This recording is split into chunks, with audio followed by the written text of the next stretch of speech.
Bonjour, je m'appelle Frédéric Sen, je suis magicien professionnel et je vais vous apprendre à transpercer un billet avec un stylo. Démonstration. Un billet de 10 €.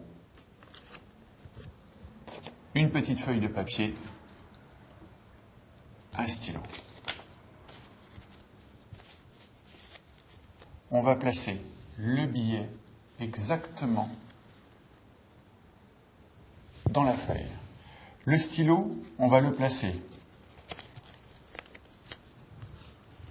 entre le billet et la feuille. Et à ce moment-là, il suffit de transpercer l'ensemble. On a bien la feuille, le billet, la feuille et le stylo qui a transpercé. Pourtant, si on retire le stylo, qu'on ouvre, la feuille est transpercée et le billet, lui, est toujours intact.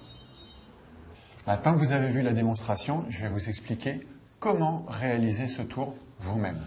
Pour faire ce tour de magie, on a besoin d'une feuille blanche, de la taille du billet, d'un stylo normal. Tous les objets peuvent être empruntés. Et d'un cutter pour préparer le tour. D'abord, pour découper le billet, que la feuille blanche soit la taille du billet.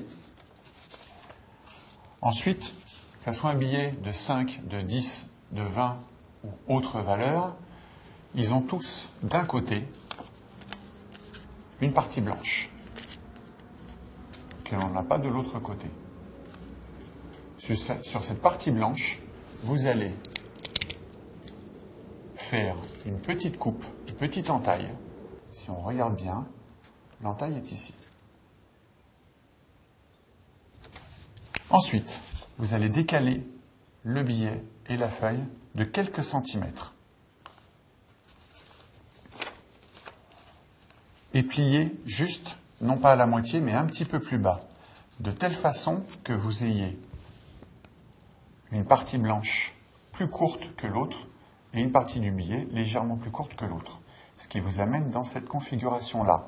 On voit une partie de la feuille, une partie du billet, l'autre partie du billet et la deuxième partie de la feuille. Vous allez glisser le stylo de cette manière-là. Si l'on referme, on a réellement l'illusion que le stylo est bien à l'intérieur du billet et à l'intérieur de la feuille.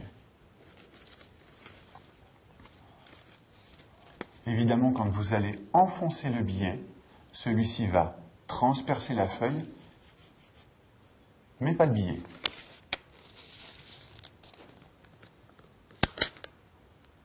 Mon conseil pour ce tour est de le répéter plusieurs fois jusqu'à temps que vous le réussissiez complètement, que les gestes soient fluides et que vous puissiez vous adresser à tout le monde sans vous préoccuper de où vous mettez le stylo, comment vous pliez.